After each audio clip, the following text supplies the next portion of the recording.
Oke, di part 2 ini aku akan menceritakan, bagaimana persiapan aku sebelum mengikuti seleksi substansi LPDP kemarin ya.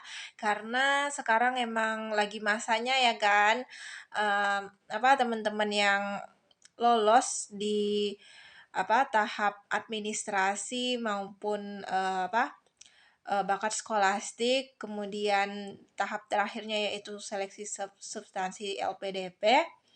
Sekarang lagi masanya kan dari tanggal yang dimulai dari tanggal 6 Mei kemarin sampai tanggal 5 Juni. Nah, aku mau ngucapin semangat buat kalian semua yang sudah berhasil lolos sampai ke tahap substansi. Selamat dan semangat. Jadi jangan nggak usah takut, nggak usah cemas, nggak usah khawatir, hadapi aja. Yang penting udah dipersiapkan dengan matang gitu ya. Kalau udah dipersiapkan pasti kita bakalan percaya diri dan yakin sama kemampuan kita gitu. Nah, kalau aku pribadi, ini sorry kalau kameranya goyang-goyang ya guys. Sebelumnya disclaimer dulu karena aku pegang ini HP-nya, aku nggak pasang di tripod, males banget. Jadi aku pegang aja, tapi sorry kalau misalkan visualnya nggak bagus atau nggak enak dilihat, tapi semoga suaraku bisa terdengar dengan jelas dan baik. Informasi yang aku berikan juga bisa diterima dengan baik ya. Jadi persiapan aku kemarin itu, karena kan buat kita yang disabilitas ini kita nggak ada ikut bakat skolastik ya, jadi lulus administrasi langsung tahap seleksi substansinya kan. Jadi kita dapat pengumuman administrasi itu kan tanggal 7 Maret ya kalau nggak salah ya, kemarin 7 Maret. Udah gitu yang bakat skolastik itu kan tanggal 14 April dimulainya. Nah, karena kita nggak ikut bakat skolastik jadi kita langsung persiapannya untuk wawancara LPDP itu tanggal 6 Mei yang ya alhamdulillahnya aku dapat giliran wawancaranya tuh cepat, tergolong cepat ya karena aku kan bukan termasuk pelamar dengan LOE gitu. Aku non LOA gitu kan. Jadi jadi ya biasanya yang aku dengar-dengar tuh yang di awal-awal atau yang di minggu-minggu awal dapat jadwal seleksi jadwal wawancara itu ya yang yang jalur LOA, sementara aku jalur non LOA gitu karena teman-teman aku yang disabilitas rata-rata dapat jadwal seleksi wawancaranya itu akhir-akhir gitu loh, kayak minggu ketiga atau minggu keempat gitu. Makanya jadi banyak yang nanya ke aku gimana-gimananya supaya mereka bisa jadi buat persiapan mereka juga untuk menghadapi substansinya, wawancaranya, interviewnya. Semangat ya buat semuanya. Nanti kalian bakalan merasa terharu loh kalau misalkan ada yang ngucapin selamat. Kalau misalkan kalian beruntung ya. Kemarin aku dapat panelis yang pas sebelum wawancara itu panelisnya pada bilang selamat ya buat Mbak Miftah karena sudah berhasil berada sampai di titik ini, bisa masuk di tahap tahap substansi katanya gitu. Rasanya tuh yang betul-betul kayak kita tuh dikasih apresiasi gitu, dikasih selamat. Pokoknya senang banget sih ketika dapat ucapan semacam itu dari panelisnya. Nah, persiapan aku kemarin tuh awalnya pas dapat informasi bahwa aku lolos administrasi tuh senang banget kan. Tapi aku masih bingung tuh apa yang harus aku lakukan. Dan jujurnya aku di bulan Maret, April tuh masih santuy-santuy aja. Akhir Maret, pokoknya semenjak aku dapat pengumuman tersebut itu aku masih santai-santai aja. Awal April aku masih santai-santai aja. Terus pas akhir April tuh barulah aku mulai sibuk-sibuk nyari supervisor lah, cari dosen lah, nyari-nyari info kampus lah, lihat-lihat kurikulum kampusnya apa aja, mata kuliahnya apa aja, saran masuk kuliahnya apa aja, terus nanti aku mau meneliti soal apa. Sebenarnya ada sih aku eh, tipis-tipis nyari soal penelitianku nanti apa, kampusku kurikulum di kampus itu apa, ada sih tipis-tipis tapi nggak yang terlalu aku seriusin gitu karena aku pikir toh juga masih lama ya, biasa lah ya. Penyakit orang Indonesia terutama Gen Z gitu suka menunda-nunda waktu gitu kan, udah kepepet baru semuanya dikerjain.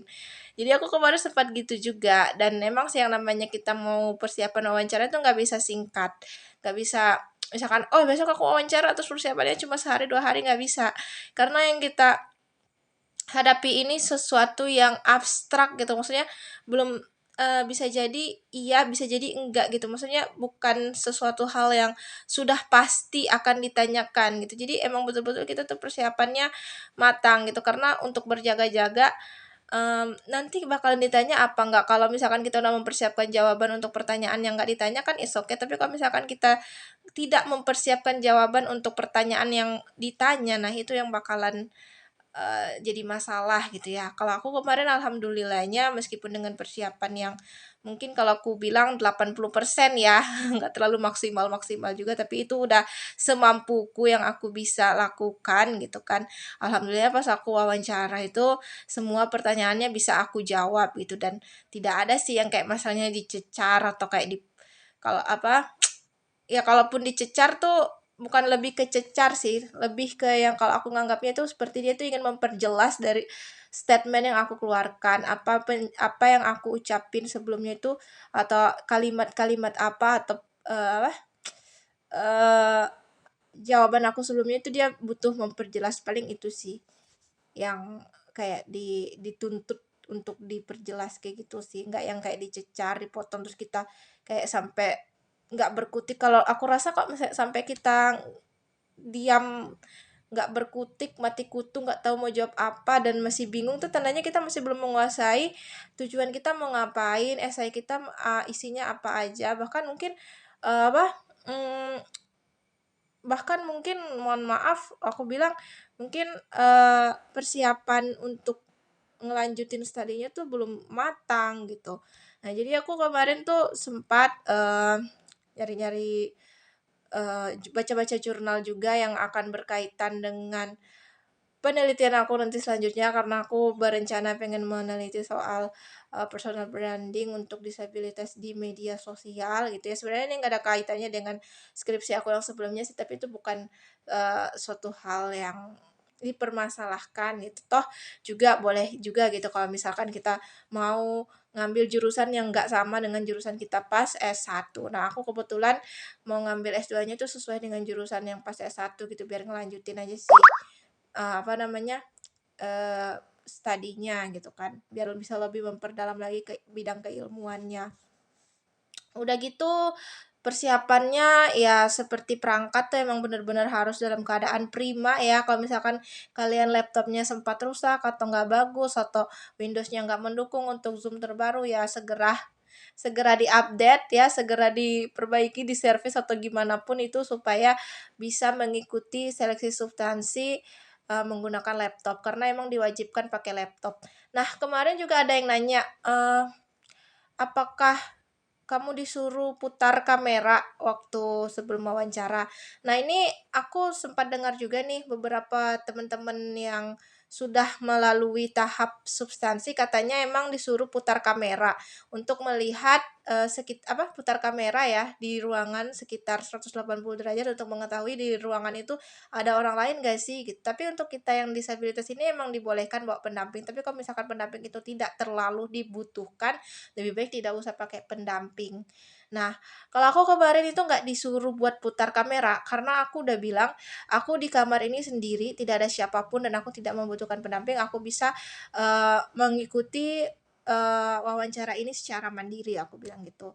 Dia nggak minta aku buat putar kamera, gitu sih. Ya, itu kembali lagi, bisa jadi pengalaman aku atau pengalaman yang lainnya atau pengalaman kalian berbeda, tapi persiapkan aja. Kalau misalkan kalian disuruh putar kamera, ya putar aja ininya, apa namanya, eee, laptopnya gitu. Karena aku juga nggak ngerti sih, gimana sistem putar kamera itu untuk melihat isi kamar, aku nggak tahu. Kemarin juga karena aku nggak disuruh putar kamera, jadi ya udah.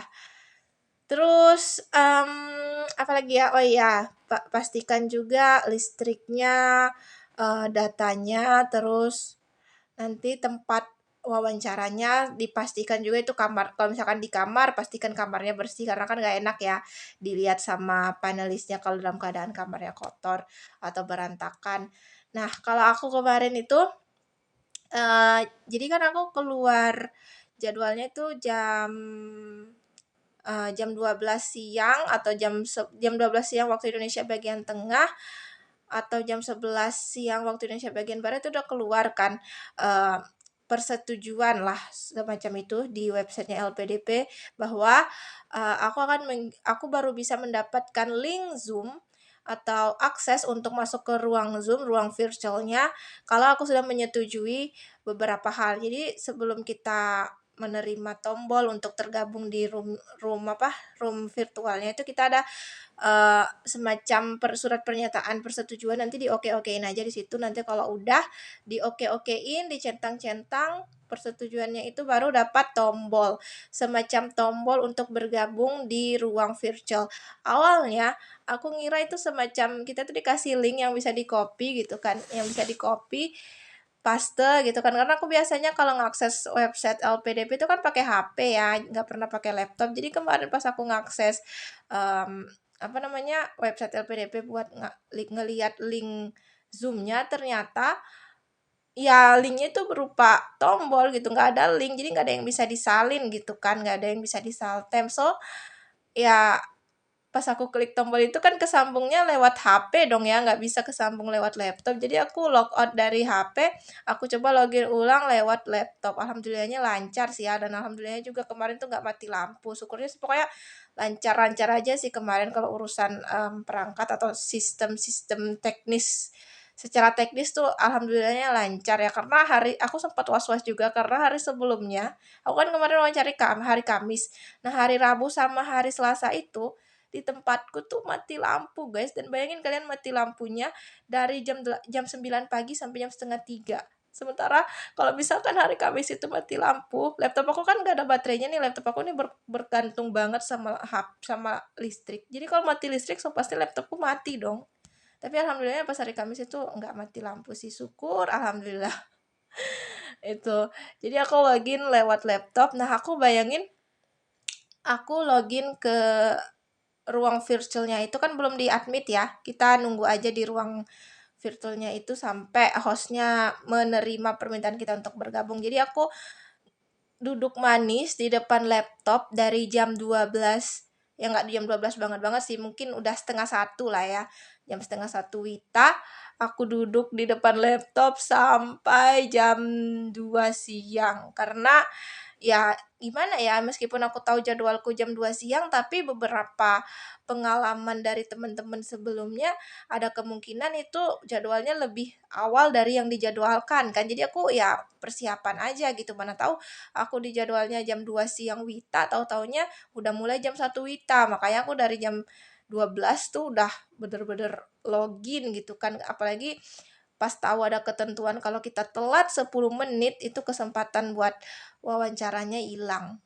Daripada hangus mending aku duduk, nggak apa-apalah pegal-pegal aku mengantri, aku duduk di situ depan laptop sampai ngantuk-ngantuk, yang penting aku bisa ikut tes wawancara gitu kan.